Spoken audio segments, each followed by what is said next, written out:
में फांस के फट गइल ओढ़नी टूक टूक। ए राजा सोई किलिया में फांस के हचका में हिला ताटे एने मन करियार। हचका में हिला ताटे एने मन करियार।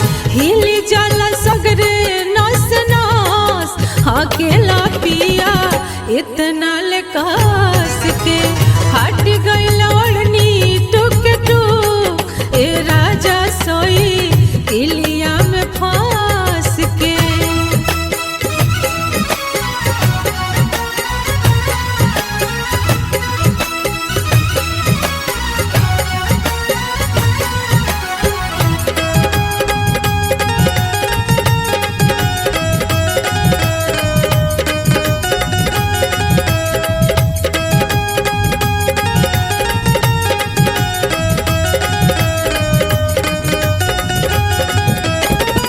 कहला पमाने लाना एक हुल बतिया। हचका में करेला तू बहुत ससतिया।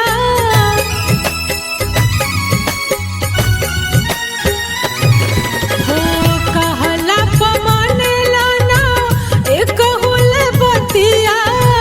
हचका में करेला तू बहुत ससतिया। तोहरा गाड़ी के पीछे बैठल ये राजा नइखे अब हमरी बास में। हट गइल ओढ़नी टूक टूक। ए राजा सोई किलिया में फांस के।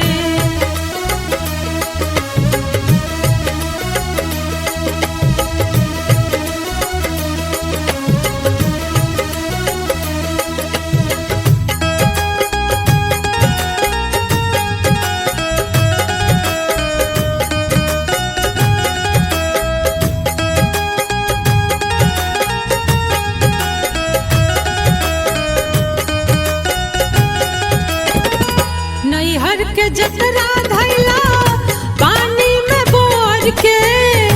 खीसी में धा देहला केहुनी के फोर के।